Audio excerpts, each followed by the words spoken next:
Boa tarde mais uma vez, voltamos com a nossa pauta. Então, estávamos no momento da interrupção para o intervalo, o item da relatoria da conselheira Júlia, item 62, CNRR Rio Representações. Proposta da conselheira, conversão em diligência. Alguém quer se manifestar ou podemos ir para a votação? Podemos ir para a votação. Marco Rogério. Só assim, os dados juntados pelo contribuinte, o Júnior, eles não ficam claros qual é o momento que eles foram pagos, tá? Uhum. Então, um deles ali dá a entender até que foram pagos em 2014, tá? Mas os outros não têm a data. Então, na realidade, quando tu tem ali a redação, assim, é importante ressaltar que os dados juntados aos autos foram pagos, tá? Nos anos 2005, 2006, eu não concordo com isso. Tá, ok. Mas, de resto, eu acho que merece realmente uma diligência aí, tá? Porque não tem...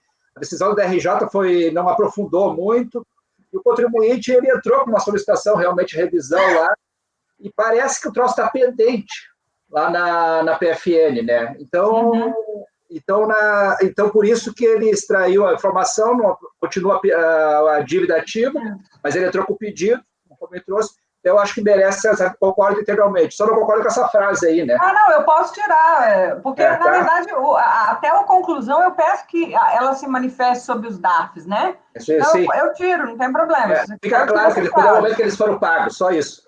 Então, de resto, concordo com a diligência e acompanho a relatora. Agano. Com a relatora. Evandro. Com a relatora. Conselheiro Wilson. Acompanho a relatora, presidente. Conselheira Paula. Acho que foi uma justificativa, né? Para não revisão. Acho que até deve ter saído a revisão, porque o pedido de revisão foi feito logo, acho que um mês depois. Sim. Da opção, né? Então, acho que não deu tempo realmente da unidade estar verificando isso aí. Está colocando. Então, a diligência. Tá. Ok. Paula. Com a relatora. Luciano. Com a relatora, presidente. Vem com a relatora, por unanimidade, convertida em diligência. Continuando, ainda da relatoria da Júlia, item 63, RT Serviços de Limpeza e Conservação. Por favor. Peraí. Ai, que saco. Peraí que meu computador deu... Só um minuto, 1 segundo. Não tem problema. Não está abrindo. Vai abrir.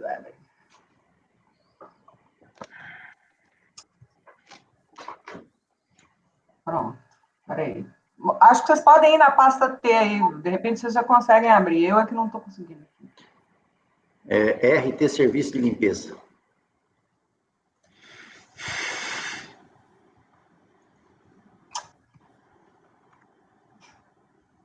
Vamos ver se vai agora.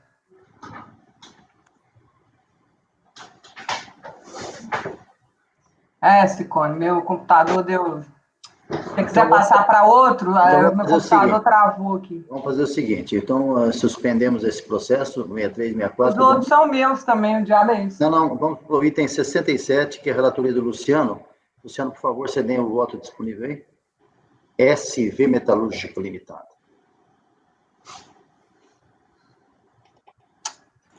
Só um minutinho, deixa eu só abrir aqui, presidente. Tá, então vamos para o item 67, relatoria do Conselho Luciano.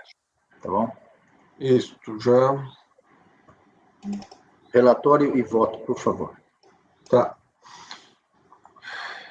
67.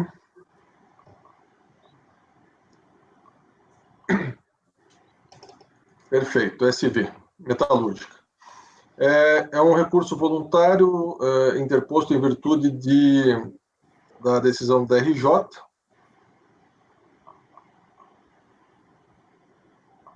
Esse daqui nós já não... É o 67 mesmo? 67, é o que está na lista aqui, ó. Eu estou enganado. Não foi aquele que a gente analisou antecipação? Não, estou aqui, eu estou com ele na minha frente, Lúcio. É o item 67. SV Metalúrgica. Eu acho que eu errei aqui na meu... Não, se está na dúvida, rever aí, a gente faz outro. Tem processo, tem bastante.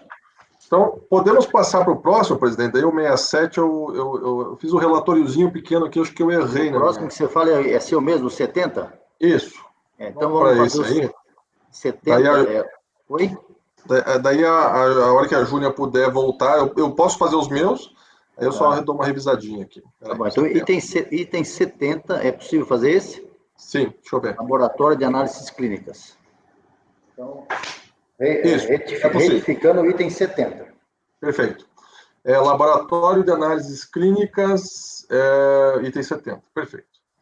É um recurso voluntário em virtude da decisão da RJ, que manteve a multa por atraso da entrega da DIMED. Foi a multa de 60 mil, a declaração deveria ser entregue no dia 3, aliás, no mês 3 de 11, março de 2011, e ela foi entregue em março de 2012. A contribuinte apresentou impugnação. Basicamente, na impugnação, ela alegou que ela utilizou o programa do ano passado, ela se equivocou em relação ao programa, e ela também indicou uma situação especial na declaração. Ela preencheu que estava em fase de extinção, ou tinha sido extinta, e isso fez com que houvesse a antecipação da obrigatoriedade da entrega da declaração, né? Então, ela, na verdade, entregou a declaração de 2012, que deveria entregar em 2012, mas como ela tinha feito a entrega anterior em situação especial de extinção, ela tinha que ter antecipado essa entrega da declaração, né? São essas duas situações. A DRJ, basicamente, ela entendeu que não houve comprovação de erro de fato, e deveria haver, por meio de certidão de órgão de registro que comprovasse a ocorrência do evento, ou seja, o erro deveria ser comprovado em virtude de registro. Ela não cita qual registro, eu também não consegui identificar qual, portanto, a multa permanece. Nas alegações de recurso, a contribuinte alegou, dentre outras alegações, que o erro do programa, especificamente, e o erro na situação especial também, né, que ela não estava extinta, etc. Enfim, vou partir já para o voto, já no parágrafo 9. É tempestivo o recurso voluntário, razão pela qual conheço e no mérito passo a apreciá-lo. Já antecipando o voto, presidente, eu pedi para converter em diligência, tendo em vista a ausência de uma declaração no documento, tá? No processo. Eu vou ler aqui. O recorrente alega que houve equívoco no preenchimento da declaração de médio, tanto no ano de apresentação quanto na situação especial, a qual teria sido marcada como extinta. O que teria como efeito a antecipação da entrega em um ano, motivo pelo qual foi lavrado aí com multa de R$60 mil na base de R$5 mil por mês de atraso. Segundo o contribuinte, a entrega de declaração equivocada teria gerado o recibo número tal, lá, né, de final 06, e notificação de final 58. O documento estaria anexo ao processo ou ao recurso, conforme a alegação de folha 64. A DIMED correta, segundo o contribuinte, teria sido apresentada no dia 20 de 3 de 2012, sendo recebida pelo agente receptor Cérebro, sob o número final 77, com declaração sob o número final 40, sendo que tais documentos também estariam em anexo. Em análise aos documentos juntados nos autos, especificamente em relação às declarações de médio juntadas, as quais se encontram as folhas 36, 42 e 90 e 95, é possível comprovar que 3 declarações foram juntadas. A do ano calendário 2010, exercício 2011, recibo sob o número final 90, recebimento número final 61, folhas 36 e 38. B. A do ano calendário 2011, exercício 2012, recibo sob o número final 40, recebimento sob o número final 77, folhas 39, 42 e 90 e 93. E C. A do ano calendário 2012, exercício 2013, recibo sob o número final 80, recebimento final 69, folhas 94 e 95. Nesta, apenas o recibo de entrega. Assim, a que, segundo a recorrente, foi apresentada equivocadamente a de recibo número final 06, não consta nos autos, a não ser a citação de seu número no AI, no auto de infração, no caso. Entende-se que a análise da declaração, que supostamente foi entregue errada, se caracteriza como essencial para a compreensão dos fatos e do desfecho a ser conferido ao caso. Ainda que a recorrente devesse ter juntado tal declaração, por incumprir o ônus da prova, infere-se que, pelo princípio da verdade material e com fulcro no artigo 29 do decreto, deve ser o julgamento convertido em diligência. para que a referida declaração seja juntada aos autos. Conclusão.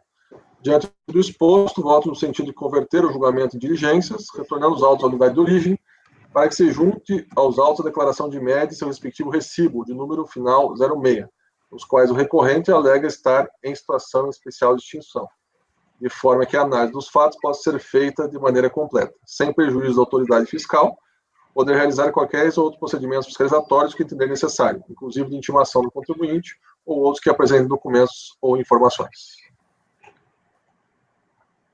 Alguma dúvida? Alguém diverge disso? Faltou uma declaração apenas, a mais importante.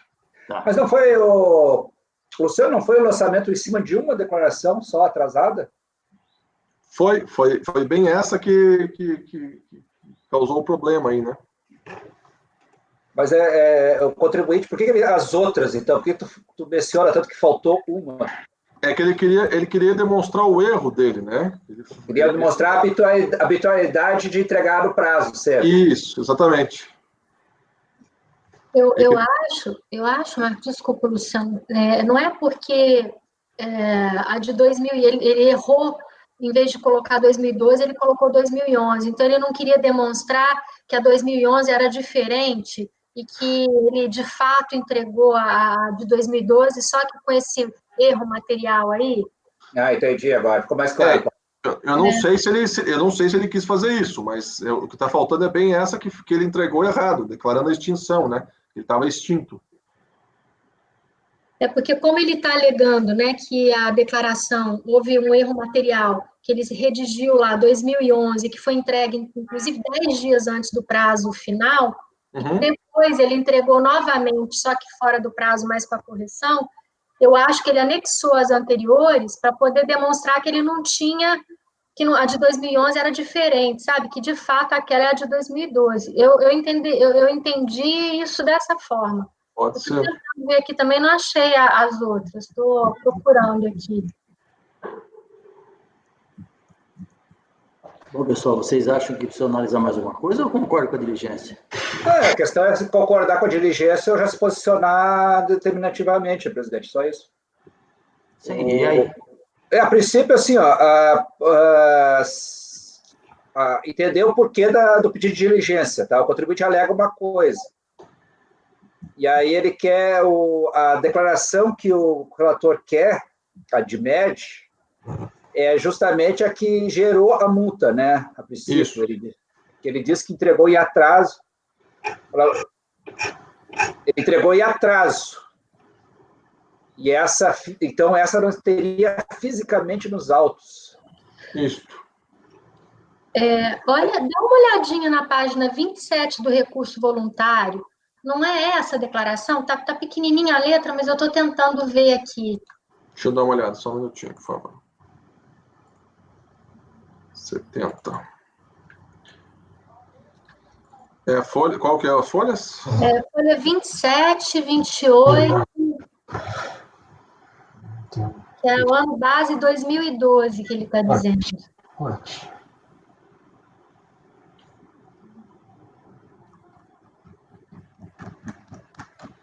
Não, 27 e 28 é o contrato social que está aqui, né? Não, do recurso voluntário.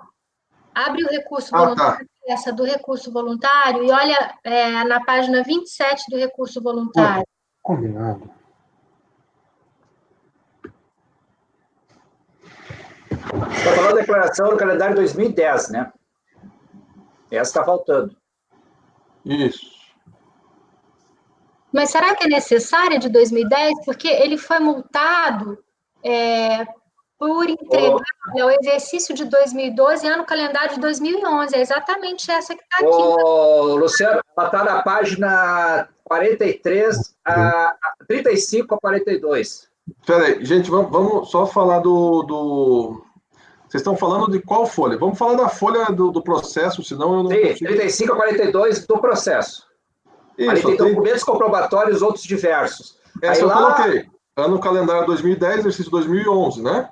Sim, mas não é essa que está sendo faltada? Essa que está sendo cobrada? Não. Peraí. Do ano do calendário, recibo. Peraí. Assim. Não, o que está faltando é a de recibo número 546906. Luciano, abre a peça do recurso voluntário. Fala na folhas, Paula, qual folha você está referindo? O recurso voluntário está a folha 62. Eletrônico, é isso? Eletrônico. Ele está lá embaixo, está lá recurso voluntário. Ele está na folha 62. Tá, o que tem? Se você abrir o recurso voluntário, vai lá em cima e põe na página 25, 26, 27. Eu acho que está aqui, ano base 2011. Eu não consegui... eu vou abrir o processo todo. Não, Luciano, abre a peça recurso voluntário. Você consegue abrir? É que eu baixo o processo todo, Paula, no meu computador. Eu sempre fico com ele. Para caso de algum problema na internet e tal, para ter acesso rápido. Então, se você me falar qual é o número da folha feita pelo sistema, eu identifico agora, na hora. É isso que eu estou falando para você. A folha 62 é o recurso voluntário. Isso. Espera aí só um pouquinho.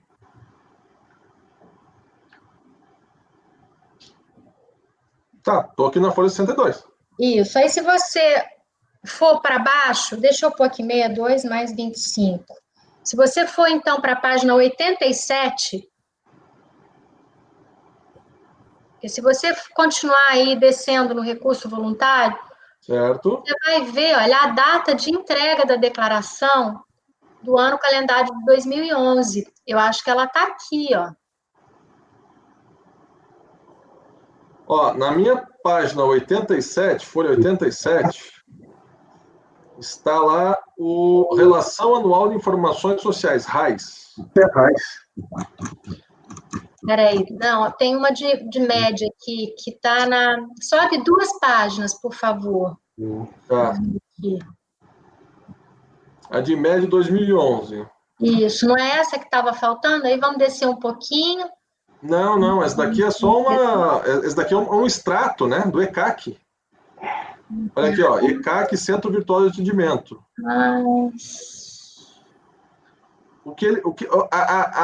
A DIMED que gera efetivamente o problema é essa de número final 047860546906, que está no parágrafo 11.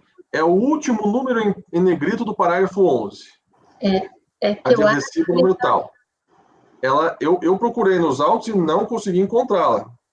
E é essa que é o problema. É que eu acho que ele está dizendo aqui, olha, a DIMED, ele põe entrega 20/3, é um documento do ECAC para demonstrar que ele realmente entregou no dia 20/3 de 2012, ano calendário 2011, e aí entrega 20/3 de 2012. Só que não tem dado nenhum aqui, né? Nem número, aí tem recibo de entrega, extrato da declaração.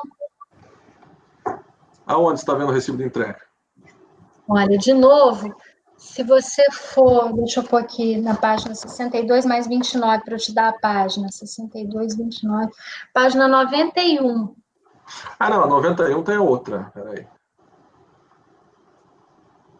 E a aí, 91 está de final 40, né? 2012, ano calendário 2011, não é essa, não? Não. A de 40, ó, se você abrir o meu voto, essa daí eu cito como item B. Ela é colocada 2 vezes no processo, nas folhas 39/42 e 90/93. Mas não é essa que ele levou a multa por não entrega? Não. Pelo menos é o que está no recurso voluntário dele, não é não? Não. O que eu quero é a daí, do auto de infração, que é a 5469-06. A que foi apresentada equivocadamente, isso. Eu estou entendendo que é essa daqui, Luciano, que ele demonstra que ele entregou e depois ele só corrigiu materialmente de 2011 para 2012. Eu estou entendendo que está aqui. Não. O que eu preciso da que está no auto de infração. Essa daí, 546906. O recibo. Pessoal, acho que a melhor medida é encaminhar mesmo para a base, né? Se está na dúvida. Tá. Melhor, né? Não há prejuízo nenhum para o contribuinte, nada. Não é, de fato. Senão a gente vai ficar aqui procurando e vai ser... Não sei que queira colocar vista em mesa, o processo volta amanhã para vocês analisarem. Você quer isso, Luciano, para olhar melhor o processo? Você acha necessário? Presidente, eu não acho necessário, mas se a turma entender assim, não tem o menor problema. Você já olhou tudo? Acho que não. Já, eu olhei todo o processo, não encontrei a... Ok, gente? Então, Marco. Eu acho que não precisa, mas na verdade, assim, tem que olhar o processo, a discussão aqui. Eu acho que não prejudica, né? Não há prejuízo para o contribuinte, que nem o senhor frisou, né? Claro também, que não. E também a questão aqui. Eu acho assim, eu achei muito precária a defesa, né? Mas tudo isso. Mas eu estava querendo dispensar a diligência, presidente, só isso. E já se posicionar. Tá, você dispensaria diligência, você ia dar provimento ou negar? Negar. Então, aí que tá. Então, o contribuinte, pela posição do relator, ele acha que o contribuinte tem certos argumentos que merecem ser visto. Então, nesse aspecto, acho coerente. Tá bom? A não ser que comece a olhar o documento por documento nesse processo. A gente ficar até amanhã cedo aqui fazendo isso. Eu acho que não. Eu já estava aqui quieto já. Eu ia acompanhar a diligência até para ficar... Então, o senhor já acompanhou a diligência, então, pagando? Isso. Com o relator. Evandro. Acompanhar a diligência. Suspense, hein, Evandro? Suspense. Júnior. O que quer dizer isso, Júnior? Você não falou. Não falou. Está sem microfone, Júnior. Com o relator, ok. O conselheiro Wilson. Acompanha o relator também, presidente. Paula. Também acompanho. Eu também acompanho. Eu entendo que muitas vezes a gente consegue rapidamente visualizar isso e evitar mais uma postergação do processo ser julgado, mas tem certos momentos que, na dúvida, ele está com uma posição, ele que analisou, você e a Paula, o Marco e a Paula estão vendo, talvez tenha, mas fica complicado. Eu acho melhor, com calma, ver isso na unidade. Né? Então, convertido em diligência. Voltamos ao item 63 da pauta, relatoria da conselheira Júnior. Item 63, Júnior RT. Por favor. Isso. Podemos ir para o voto? Pode. Resume em duas palavras aí e vai para o voto. É um processo de exclusão em razão da existência de débito, tá? E, basicamente, ele não contesta, não faz a prova do pagamento em 30 dias. O que ele alega é que o artigo 17.5 só seria aplicável na hipótese de impedir a inclusão e não para legitimar a exclusão.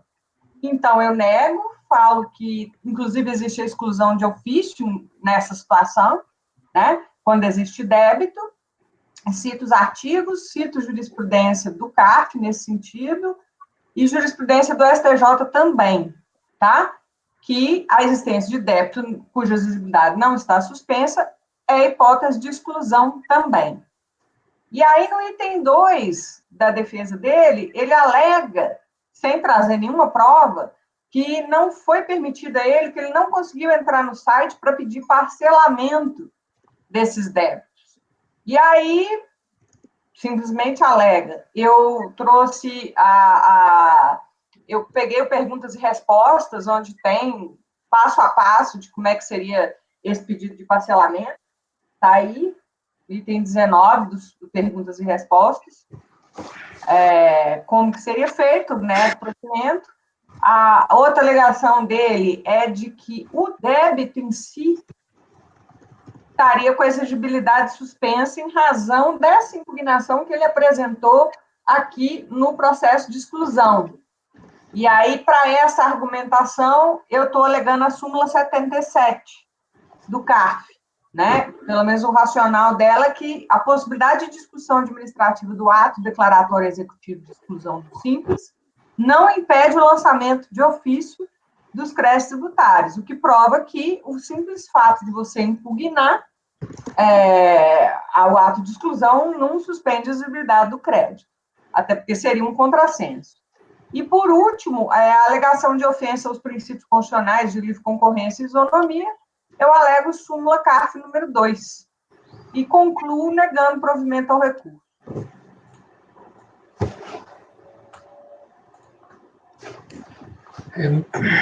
Mário, alguém quer se posicionar? Me perdi aqui. Júnior, desculpe, qual é o da pauta? 63. O RT Serviços. 63. 63. Eu não estou achando. Proposta de negar provimento. Não estou achando na base. Uai. Apareceu, atualizou. Proposta da conselheira negar provimento. Marco.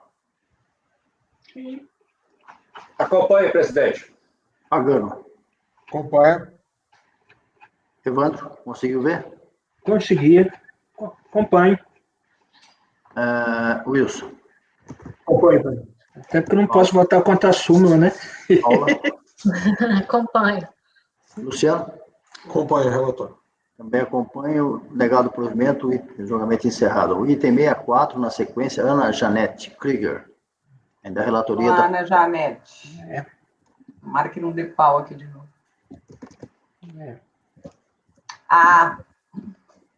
Esse aqui. Esse é o processo mais complicadinho do Simples, tá? De todos que eu já peguei. Bom, o que acontece?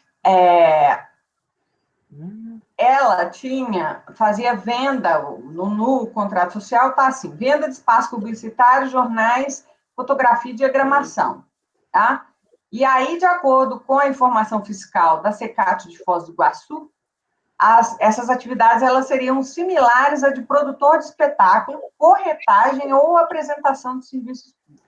Então, são 3 serviços. É importante prestar atenção, porque a DRJ ela aceita que ele está correto em relação a 2 deles e depois só mantém um, tá?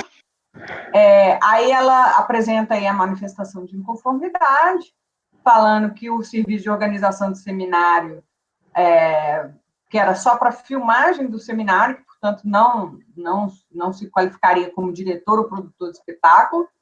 Publicidade, ela também alega que trabalha com edição de publicidade, mas não responsabiliza pelo conteúdo das matérias.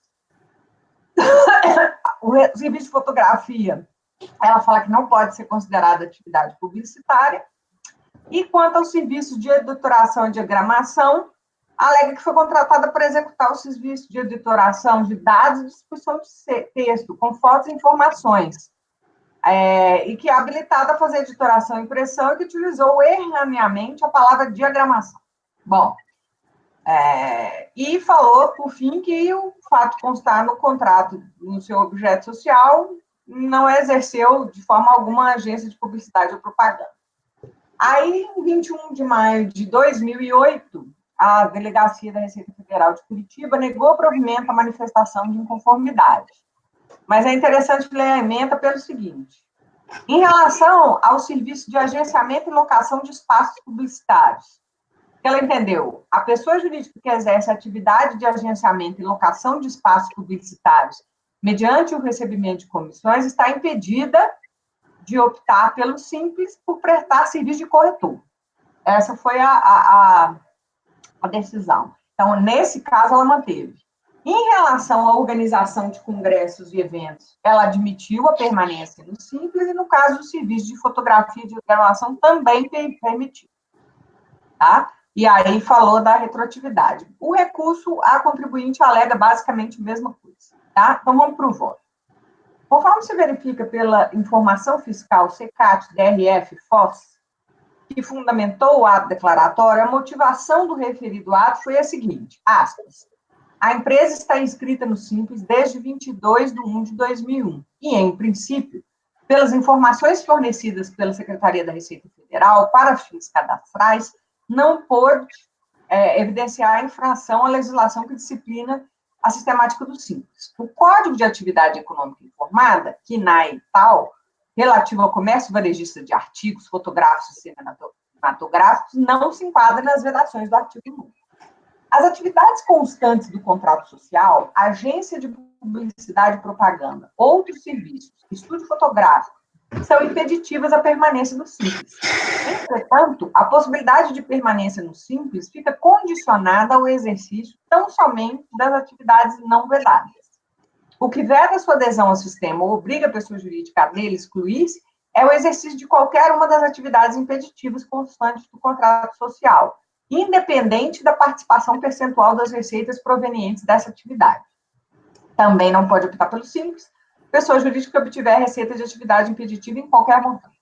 Com efeito, em atendimento à intimação CECAT 265/2004, o contribuinte apresentou notas fiscais de organização e realização de seminários, folha 78, publicidade, serviços de fotografia e diagramação que evidenciam o exercício de atividades vedadas.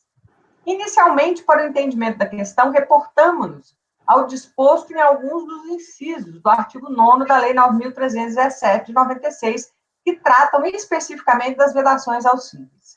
E aí ela faz a menção à linha D, publicidade e propaganda, e depois ao item, o inciso 13, né, que coloca lá produtor de espetáculo, publicitário, jornalista. De início, esclareça que a vedação do inciso 13 não atinge unicamente as profissões cujo exercício dependa de habilitação legalmente exigida.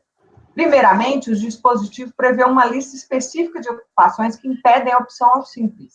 A seguir, estabelece que os serviços assemelhados ao dessa lista, específica é igualmente óbvio à opção. E, por último, dispõe genericamente que a prestação de serviços inerentes a qualquer outra profissão cujo exercício depende de habilitação legalmente regulamentado vai da opção. Dessa maneira, no caso dos serviços constantes da lista específica e daqueles assemelhados, sempre haverá restrição ao enquadramento no sistema, quer o exercício profissional dependa ou não de habilitação legalmente exigida. Já no caso da prestação de serviços vinculados a outras profissões, somente ficará inviabilizada a opção se o exercício depender de habilitação legalmente exigida. Quanto às atividades de organização de seminário, atividades similar à de produtor de espetáculos, venda de espaço publicitário em jornais e rádio, atividades semelhantes à de corretagem e serviços de fotografia e de diagramação impedem a opção pelo sistema. A decisão recorrida, embora tenha considerado que os serviços de organização de seminários e serviço de fotografia e diagramação não impediam uma opção simples, concluiu que a atividade relativa à venda de espaço publicitário seria vedada por constituir atividade assemelhada do corretor. Aí, confira-se. Irrelevante é, para o fim de se definir a viabilidade da opção ao simples, a natureza elevada à publicidade e sua razão motivadora, assim como a forma da cobrança das comissões, se exatamente esse título ou englobadamente com valores cobrados por veículos de comunicação. Importante é que fique caracterizada a atividade desempenhada pela interessada na busca das matérias a serem publicadas em veículos de comunicação e, eventualmente, na prestação de outros serviços, digitação, elaboração de editoriais e textos. Nesse aspecto, entendo incorreta a decisão recorrida. Embora a expressão, as aspas, assemelhados, constante da lei, seja por si só questionável, tendo em vista o princípio da legalidade estrita em matéria tributária, não cabe a este Conselho questionar sua constitucionalidade. No entanto, não basta a autoridade administrativa e a decisão recorrida simplesmente mencionar que as atividades são semelhantes à atividade de corretor. Para isso, é imprescindível que a referida atividade se assemelhe ao núcleo da atividade de corretagem, o que, a meu ver, não foi feito. O contrato de corretagem está regulamentado nos artigos 722 a 729 do Código Civil de 2012 e caracteriza-se essencialmente pela intermediação de um negócio que será realizado por terceiros. A recorrente alega, desde a impugnação, que não pode ser considerada corretora ou representante comercial, uma vez que não vende nem agencia a matéria publicada. Se limita a realizar a veiculação da mensagem. Conforme se verifica pelas notas fiscais mencionadas no ADE, não é possível destacar em qualquer dessas notas serviço assemelhado à corretagem. Confira-se, aí, aspas, com efeito em atendimento à intimação, o contribuinte apresentou notas fiscais de organização e realização de seminário, publicidade, serviços de fotografia e diagramação, que evidenciam as atividades vedadas. É importante ressaltar que, para a utilização do raciocínio por analogia, autorizado pela expressão assemelhados, constante da lei, é imprescindível que se mostre em que se assemelham as atividades, uma vez que não é qualquer semelhança que o autorize. Nesse sentido, é ilustrativo o exemplo fornecido por Norberto Bobbio. Aí eu escrevo que ele fala como é que é a analogia, e aí ele fala, por exemplo, já vamos para o exemplo. Uma lei do Estado americano atribui uma pena detentiva a quem exerce comércio de livros obscenos. Trata-se de saber se igual pena pode estender-se de um lado a livros policiais e de outro a discos que produzam canções obscenas. É provável que o intérprete aceite a segunda extensão e rejeite a primeira. No primeiro caso, existe, de fato, uma visível semelhança entre livros obscenos e livros policiais, mas trata-se de semelhança não relevante, pois o que tem em comum, ou seja, o fato de serem compostos de papel impresso, não foi a razão suficiente para a pena detentiva estabelecida na lei aos divulgadores de livros obscenos. Conforme se verifica pelo Acórdão 8063, de 14 de julho de 2005, a terceira turma da DRJ, bem como pela Solução de Consulta 17, de 10 de janeiro de 2005, mencionadas pela recorrente em sua impugnação, a mera alocação de espaço publicitário não constitui atividade cuja opção é vedada aos simples. E aí eu transcrevo as duas decisões. Sendo assim, não tendo a autoridade administrativa ou mesmo acórdão recorrido se desincumbido do ônus de demonstrar que a atividade desenvolvida pelo recorrente se assemelhava à de corretor, deve ser admitida sua opção ao simples.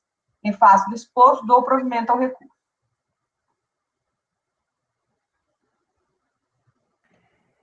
Bom, esse processo, de fato, é um pouco diferente do que nós analisamos, né? Uma situação mais complexa, com mais nuances. Então, os debates estão abertos. Bem, a questão do corretagem aí, Júnior, entrou por causa daquele comentário bem inadequado da decisão da DRJ, né? Porque... Não, eu também pensei isso. E aí, desculpa te interromper, eu pensei e falei, foi a DRJ que colocou o danado do corretor. E aí eu iria pelo 146. Que eu falei, a DRJ está viajando, ela está enfiando o corretor quando o despacho de Foz do Iguaçu não colocou. Mas aí eu fui analisar, se você for lá no despacho da Secate lá de Foz do Iguaçu, ela fala de corretor. Lá no finalzinho. Eu olhei lá, não achei. Olha aqui, ó. Tô com ela aqui aberta. Aqui, ó, abre aí. No finalzinho, 31 a 64, né? Aí ela cita 9.317. E aí, olha só. Quer ver? Aonde? Espera aí que eu vou achar. Aqui, ó, ela cita 917, de início parece que a redação do inciso 13 não atinge unicamente profissões cujo exercício depende de habilitação legalmente exigida. Tal. Peraí, onde é que eu vi isso? Eu lembro que eu pensei nisso, eu falei, a DRJ enfiou o corretor aqui. Peraí.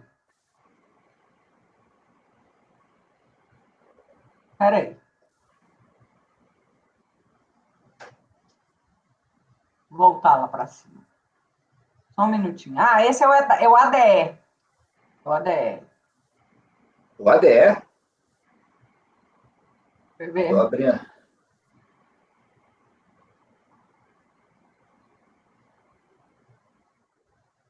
A informação que fundamentou o ADE, na verdade, né? Ali, ó, o ADE está com ele aberto aqui. Regulamentada pelo inciso e tal. Peraí. O ADE está junto com o despacho decisório e o parecer do SECAT. Peraí.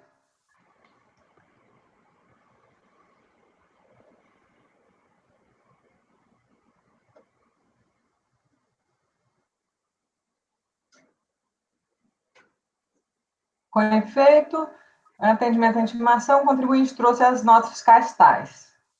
Aí ele vai para 901. Tá, entendi. A minha, mas não é de todo, porque ele cita como dispositivo, Marcos, nessa informação que dá aí a fundamentação para o ADE, quando ele vai citar o artigo 9º, ele cita o inciso 12, a linha D, que é publicidade e propaganda, e embora ele não negrite, e é por isso que eu fiquei incomodada, senão eu matava esse troço no artigo 146, ele cita o inciso 13, Sim. Que fala do danado corretor, olha lá. Não, mas aí ele vai falar de médico, dentista. Na verdade, ele grifa ali produtor de espetáculos, né? Sim. Jornalista publicitário. Eu fiquei na dúvida por isso, entendeu? Eu acho que a viagem do corretor, Paulo Júnior, é que ela está na decisão da RJ, que ele faz uma análise assim, até meio imprópria, né? Comparativo, né? De coisas regulamentadas. Mas a discussão aqui, eu acho que se centra que a atividade dele é a propaganda e publicidade, né? E eu acho que essa é o centro da discussão aqui, né? Vocês estão convictos disso? Eu acho que eles estão discutindo o que é a natureza de propaganda e publicidade, né? Eu também acho Se isso.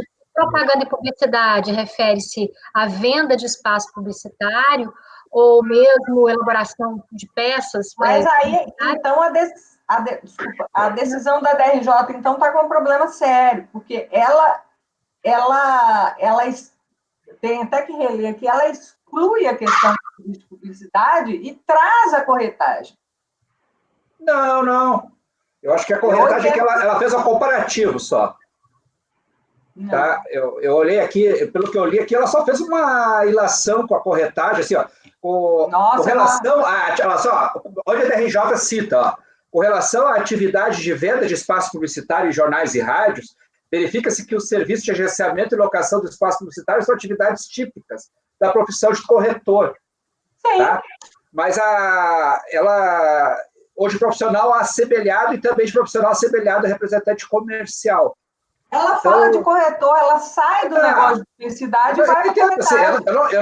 Eu entendo que ela não atribui ao corretor, mas serviços são atividades típicas de uma profissão equivalente. Tá? Bom, a questão aqui, eu acho que, na verdade, eu não mudo por 2 motivos. Sim, tranquilo. Eu acho que se ela estiver falando que é corretagem, eu acho que ela está fazendo inovação. Bom, na época, eu cheguei a olhar muito, porque faz tempo que eu fiz, mas eu lembro que eu olhei e falei, eu ia pelo 146, ela está enfiando corretagem aqui, e o ADE não colocou isso. Eu lembro que eu vi, eu acho que talvez foi por causa da menção ao inciso 13, que ela faz genericamente, embora ela tenha negritado os outros, mas eu falei, dá para entender que pelo menos o dispositivo legal está mencionado. Enfim, você tem esse problema, que ela está mudando a motivação, e agora, se você entender que o problema, que não teria problema ela falar de corretagem, eu também entendo que aí é uma analogia que não caberia. Mas assim, as notas fiscais dela, ela emite lá a descrição de serviços, publicidade. Eu acho que a corretagem aqui foi inapropriadamente comparada. Tá? Eu acho que foi essa a questão aqui, tá? Pela decisão da RJ. Então, não é o cerne da discussão. A discussão aqui toda é se a atividade dela envolve publicidade, e isso está naquelas vedações lá da 9317. Mas aí, olha só, o negócio que deu fundamento. Fica meio sem sentido se for só a publicidade, porque ela cita o artigo 9º, inciso 12, a linha D, que é a publicidade, e faz questão de citar o inciso 13. Sim, mas aí ela citou... Então, essas duas fundamentações. Ou seja, na hora que você vai fazer um ato administrativo, até porque isso vai te vincular depois, você tem que citar o dispositivo legal. Eu até pensei, falei, não, que loucura isso aqui, que negócio de corretagem. Só que aí, quando você vai ver, no negócio que deu fundamento ao ADE, ele cita o inciso 12 e o inciso 13. É que eu acho que ele cita, além da questão da publicidade, ela cita o ato de exclusão, tá? Ele cita também a organização de eventos, outras coisas. Aí a DRJ disse, olha, diagramação lá, isso pode. Organização de eventos e seminários, pode. Tu não pode ter publicidade. Então, assim, olha só, lá no início, numa folha, lá na folha 2 do relatório do SECAT, que fundamenta o ato de exclusão. Foi efeito e atendimento à estimação do SECAT, o contribuinte apresentou notas fiscais de organização e realização de seminários, publicidade, serviços de fotografia e diagramação. Okay. Seriam atividades vedadas. E aí ele tipificou com base nessas atividades. Aí a DRJ vai lá e diz, não, essas aqui eu entendo que não tem vedação, mas essa continua vedada, por conseguinte, o contribuinte não poderia optar. Isso, mas olha só, a ementa, vamos para a ementa. Ementa é um resumo também, né? Ele fala isso da motivação, mas olha aqui, a parte que ele está vedando. Atividade vedada, agenciamento e locação de espaços publicitários. A pessoa jurídica que exerce a atividade de agenciamento e locação de espaços publicitários mediante o recebimento de comissões está impedida de optar pelo regime de tributação simples por prestar serviços profissionais de corretor ou de profissional assemelhado, e também de profissional assemelhado a representante comercial. Essa equiparação que eu acho que ela foi inapropriada, só isso. Mas ele não está falando que o cara é corretor, naquela tipificação lá que tu citou lá no teu voto, só isso. Sabe o que eu acho, Marco? É que aqui, quando o acórdão foi definir o que era a atividade de publicidade, ele usou esse ponto, como a corretagem fosse atividade de publicidade e propaganda. Então, na hora de definir, porque para você excluir, você tem que comprovar que ele exercia esse tipo de atividade. E aí, na hora de descrever os fatos, para definir que ele exercia atividade de publicidade e propaganda, ele acabou usando um critério que não se enquadra, na minha opinião, assim. Aí é que eu acho que tem uma falha nessa... Porque, de fato, se fosse comprovado que ele exercia atividade de publicidade e propaganda, aí não tinha muita discussão. Mas o que foi que ele exerceu que se comprovou que ele exercia atividade de publicidade e propaganda? Aí ele está falando que é corretagem, veiculação... Eu acho que foi uma comparação inapropriada da decisão do DRJ. As notas fiscais são bem claras. As notas fiscais lá, elas falam veiculação de mensagem, publicidade, tá? Tem várias. Aliás, eu gostei dessa intimação, porque é que o contribuinte, até aproveitando pequenos asteriscos aqui, geralmente, dessas discussões de atividade, o contribuinte chega aqui, nesses casos, eles têm múltiplas atividades. Aí o contribuinte chega aqui e apresenta só algumas notas fiscais, o que vai ao encontro ou de encontro ao que ele alega. Nesse caso aqui, a decisão o SECAT foi lá e intimou o contribuinte, pediu todo o talonário, olhou todas as atividades do contribuinte, tá? Pegou aquelas atividades, viu que tinha atividades vedadas e se posicionou. E aí agora fica mais difícil tu rebater que tu não faz. As notas fiscais estão lá, veiculação de mensagem, publicidade prestada. Então, aí a DRJ diz, olha, aí ele faz uma alegação lá que não faz atividade na impugnação dele. A DRJ, olha, para ser publicidade, faz aquela inapropriada comparação com a corretagem. Mas, no meu entender, com base nas notas fiscais, ele não deixou de fazer publicidade. Bom, então, tem até uma opção, mas eu acho que aí nós temos uma nulidade da decisão da DRJ por inovação. Deixa eu me posicionar um pouco aqui, que eu estava acompanhando a discussão, eu fui ver o processo. O que importa para mim, na verdade, ou pelo menos o ponto central aqui, é o que a DRF decidiu para excluir o contribuinte. E acho que ficou bem claro no despacho decisório aqui de exclusão, que foi o artigo 9º, inciso 12, letra D, e depois ele incluiu o inciso 13 também, que é o produtor de espetáculo, jornalista, está até destacado em negrito aqui. Mesmo que se admita que esse inciso 13, como vocês estão dizendo, tenha extrapolado um pouco, essa empresa realizou comprovadamente o que está no artigo 9º, inciso 12, letra D. Não há dúvida, que pelo menos está aqui, que ela exerceu propaganda e publicidade, e isso é vetado. Qual é a dúvida que vocês estão tendo em relação a isso? Eu nenhuma. Eu não estou entendendo. Se o 13 exagerou, extrapolou, tudo bem. Mas o 12, o 9º, 12, letra D, ela se enquadrou. Então, mesmo que ela não seja corretora ou qualquer coisa nesse sentido, ela é empresa de propaganda e publicidade, e isso era vedado.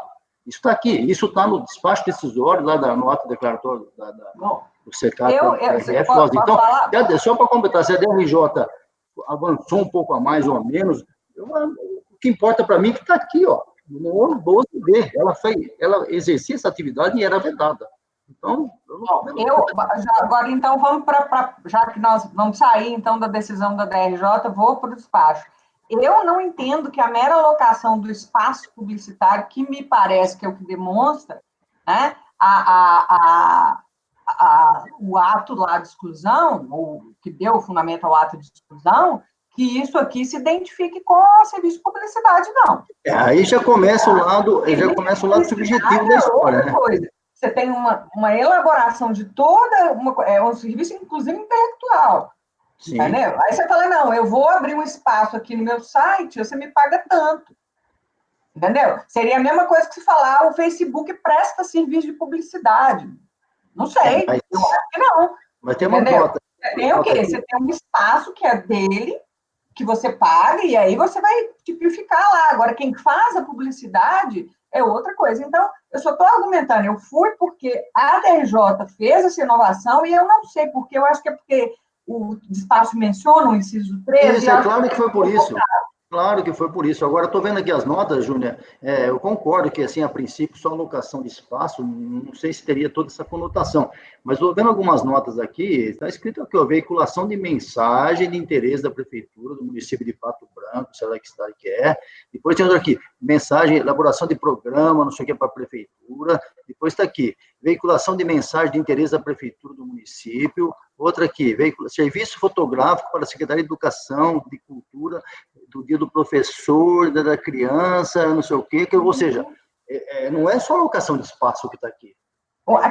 Aqui para mim, essa nota fiscal não é suficiente para você concluir que isso aqui seria publicidade. Olha aqui, outra coisa, olha outra aqui, ó. Entendeu? Porque você pode falar quem está elaborando, de repente, toda a publicidade do governo federal. Vamos pegar lá. Aí eu coloco a SECAM lá, que é aquela Secretaria de Comunicação, ela faz a publicidade do governo. E bota na revista Veja, bota na Época, bota não sei aonde. A Época, a revista Veja, o Facebook, eles não fazem publicidade. A lei fala em qualquer coisa que tem que ter mais de 50% da atividade, não fala isso, fala que não pode atividade, seja um caso 100. Olha aqui outro caso aqui, bem explícito, que é uma publicidade, que é um valor irrisório, de R$40, mas está aqui, ó. Embora seja em 2001, R$40 deve significar R$500 hoje, mas tudo bem, ainda é irrisório. Comercial, preparação de comercial no jornal Folha de, não sei de onde que se dá, não dá para ver aqui, página tal, edição número tal. Ou seja, é típico atividade de publicidade isso aqui, ela fez um comercial. Então, bom, eu já estou convicto, vamos votar. A proposta da relatora é dar provimento. Marco Rogério. Eu entendo que ele exerceu uma atividade vedada na época, conforme eu já me pronunciei, presidente, anteriormente. Isso, para mim, está cabal, demonstrado nos autos. Então, eu diverjo da relatora, muito respeitosamente. Pagano. Além das notas fiscais, eu estou lendo aqui no acordo recorrido, né, que ela tem registro na junta comercial de comércio varejista de artigos fotográficos, cinematográfico, agência de publicidade e propaganda, estúdio fotográfico, filmagem de festas e eventos, edição e impressão de jornais, alterou o CNAE, mas ainda continua com edição e impressão de jornais, posteriormente alterado para comércio varejista de artigos fotográficos e cinematográficos, comércio varejista de fotografia para filmagem. Então, ela fez publicidade, edição. Agora, a questão da corretagem comentada pela Júnia, de fato, está descrito aqui no inciso 3º. Eu vou divergir da relatora, eu vou com a divergência, presidente. Conselheiro Evandro.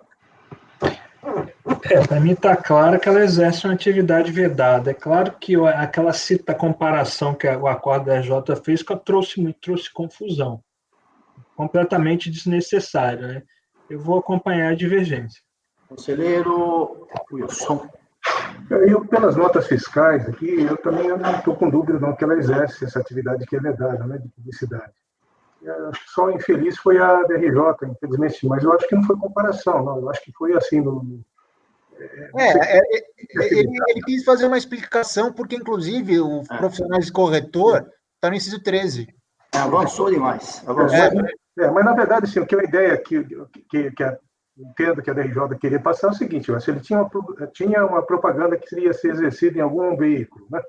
E ela, a recorrente, que foi o intermediário disso, ela estaria exercendo uma atividade de corretagem, entre aspas. Mas, de fato, assim, a atividade exercida por ela foi publicidade pelas notas fiscais que foram postadas nos autos. Eu divirjo também. Conselheira Paula. Eu estava vendo aqui a definição, né, entrei em várias universidades para definir o que era o curso de publicidade e propaganda. E ela é uma atividade profissional dedicada à difusão pública de empresas, produtos ou serviços, é uma propaganda comercial, e o profissional atua na mídia, na criação, no planejamento em mídia social. E eu não vi, e aí eu até queria, doutor Paulo, que o senhor me apontasse qual é a nota fiscal aqui, que estava descrito a publicidade, porque eu estou vendo muito assim, veiculação de anúncio, e aí, dentro da definição de publicidade e propaganda, eu não estou vendo aqui as notas fiscais, mas também é só para eu verificar. Várias notas, já saiu do processo de anúncio, já saiu. Não, tá bom. Mas eu acho que você acompanha a relatora. Acompanha a relatora, então.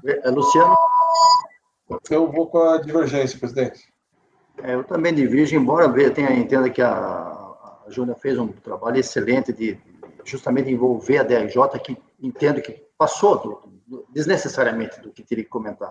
O assunto acho que é bem claro. Agora, o problema da propaganda e publicidade, e como muitos outros trabalhos intelectuais, é de difícil definição. É um problema que a gente enfrenta, mas a gente está aqui para decidir. Então, por maioria de votos, negado o provimento, eu vou indicar o meu digníssimo doutor Marco Rogério Borges para fazer o voto vencedor aí, tá? Já que você não tem nada esse mês mesmo, fica com o voto vencedor aí, tá bom? Já que tá com a vida boa, né?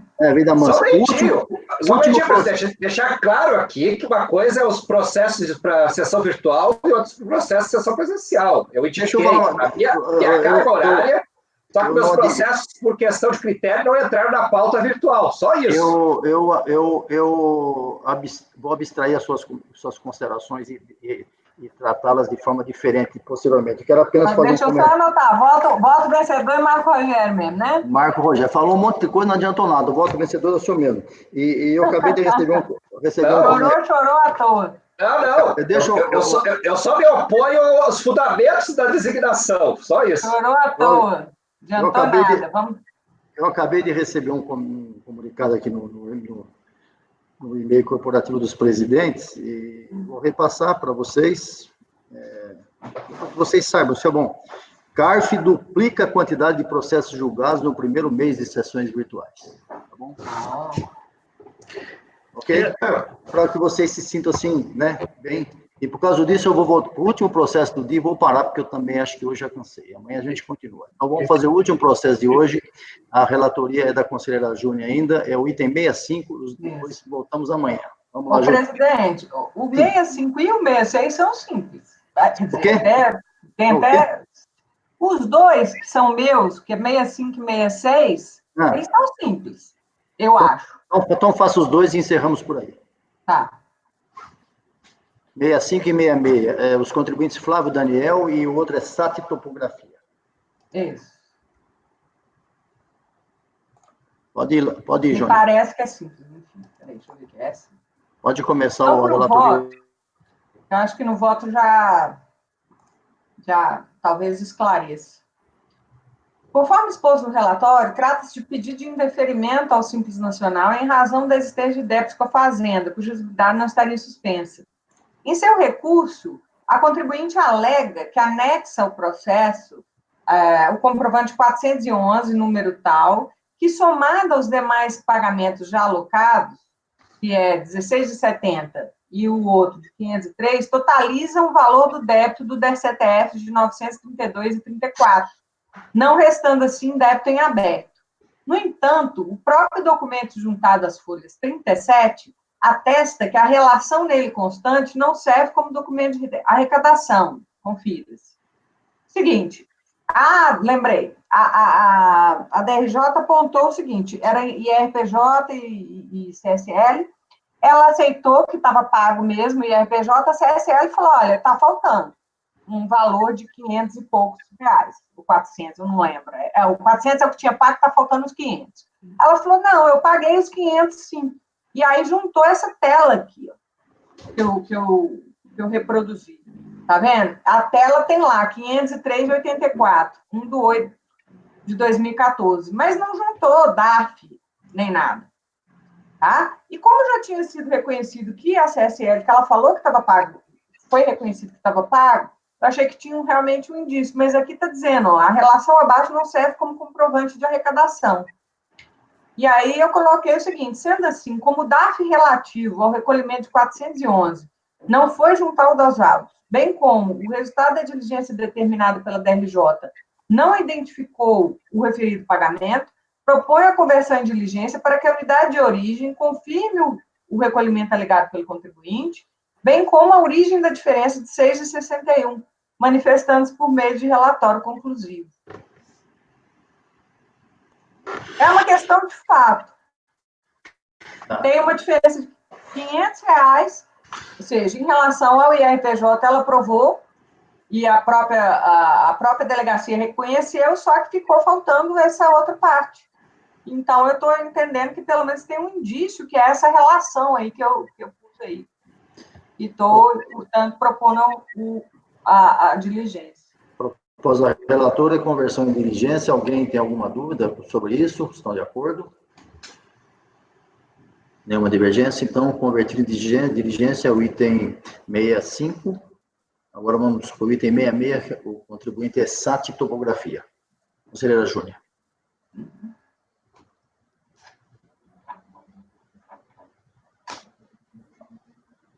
Júnia? Já vou. Vamos para o voto.